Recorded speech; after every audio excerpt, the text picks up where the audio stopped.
స్టోరీలోకి వెళ్లే ముందు మా ఛానల్ని సబ్స్క్రైబ్ చేయండి.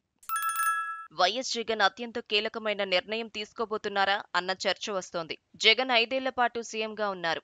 నిండు అసెంబ్లీలో 151 సీట్లతో ఆయన తిరుగులేని అధికారం చెలాయించారు. అలాంటి చోట కేవలం 11 సీట్లకు, అది కూడా ప్రధాన విపక్ష హోదా స్థానం కూడా కోల్పోయి జగన్ అసెంబ్లీకి హాజరైతే ఇంతకంటే దారుణం ఇంకోటి లేదు. పోనీ జగన్ అసెంబ్లీకి వెళ్లకుండా ఉపనాయకులుగా కొందరిని చేసి తాను తెర వెనుక పాత్ర పోషిద్దామనుకున్నా అసెంబ్లీలో నోరున్న ఎమ్మెల్యేలు ఎవరూ పెద్దగా లేరు. పైగా 4-5 కొత్తవారు కూడా ఈసారి అసెంబ్లీకి గెలిచారు. దాంతో అసెంబ్లీకి జగన్ తప్పకుండా హాజరు కావాల్సి ఉంటుంది. మరోవైపు చూస్తే అసెంబ్లీలో విపక్ష హోదా ఇవ్వమని స్పీకర్కి లేఖ రాసినా అది స్పీకర్ విచక్షణ బట్టి ఆధారపడి ఉంటుంది. ఇవ్వరనే అంటున్నారు. 18 ఎమ్మెల్యేలు ఉంటేనే తప్ప హోదా దక్కదు. దాంతో జగన్ కి ఏమిచ్చేయాలో పాలుపోవటం లేదు అని అంతా అనుకున్నారు. కానీ జగన్ ఒక బ్రహ్మాండమైన ఆలోచన చేస్తున్నారని తెలుస్తోంది.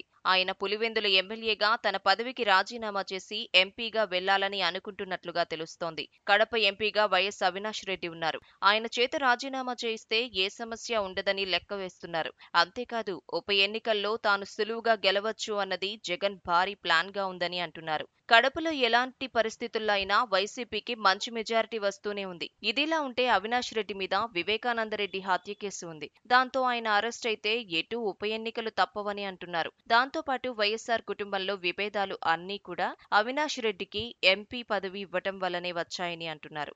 ఇలా చాలా సమస్యలకు పరిష్కార మార్గంగా జగన్ కడప ఎంపీగా పోటీ చేసి గెలవటం అన్నది ఉంటుందని యోచిస్తున్నారు. ఇక అసెంబ్లీలో ఉంటే భారీ ఆధిక్యతతో గెలిచిన కూటమి ప్రభుత్వానికి పూర్తిగా టార్గెట్ అవటం తప్ప జరిగేది ఏమీ లేదు అని అంటున్నారు. మరీ ముఖ్యంగా అయ్యన్న పాత్రుడిని స్పీకర్ గా జగన్ చూడలేకపోతున్నారని అంటున్నారు. చచ్చేదాకా కొట్టాలి అని ఆయన అన్నట్లుగా వార్తలు వచ్చిన నేపథ్యంలోనే అయ్యన్నను స్పీకర్ గా నియమితులు అయిన కార్యక్రమానికి ఆయన హాజరు కాలేదని అంటున్నారు. ఇక జగన్ పులివెందుల నుంచి రాజీనామా చేస్తే ఆ సీటు నుంచి ఎవరు పోటీ చేస్తారు అంటే వైఎస్ విజయమ్మ పేరు ప్రముఖంగా వినిపిస్తోంది. తన తల్లిని ముందు పెట్టి అసెంబ్లీలో పార్టీని నడిపించాలని చూస్తున్నారని అంటున్నారు. విజయమ్మ 2011లో కూడా పులివెందుల నుంచి ఎమ్మెల్యేగా గెలిచి ఉమ్మడి ఏపీలో వైసీపీ పక్ష నేతగా వ్యవహరించారు. ఇప్పుడు వైసీపీ అత్యంత క్లిష్ట పరిస్థితుల్లో ఉంది. దాంతో విజయమ్మ మరోసారి ఆ బృహత్తర బాధ్యతను భుజాలెత్తుకోబోతున్నారు అని అంటున్నారు. అవినాష్ రెడ్డిని ఎంపీ పదవికి రాజీనామా చేయిస్తే వైఎస్ఆర్ కుటుంబం అంతా ఒకటిగా ఉంటుంది అని అంటున్నారు.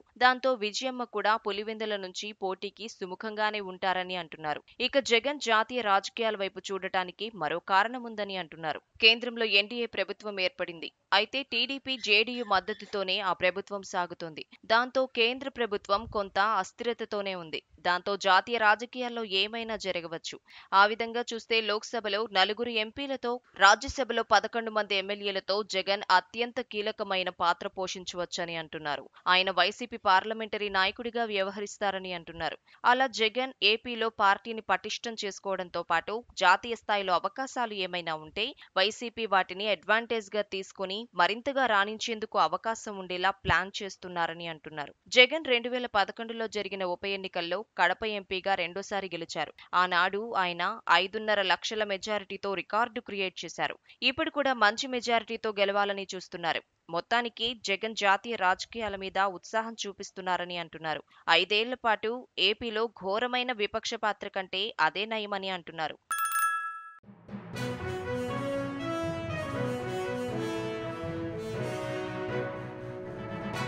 మీ ఊరికి సంబంధించిన సమస్యలను, ఇతర వార్తలను 9440486321 నెంబర్కు వాట్సాప్ ద్వారా వీడియోలను పంపగలరు. వాటిని మా తెలుగు టీవీలో ప్రసారం చేయటం జరుగుతుంది. మెరుగైన సమాజం కోసం మీతో మేము అడుగులు వేస్తాం.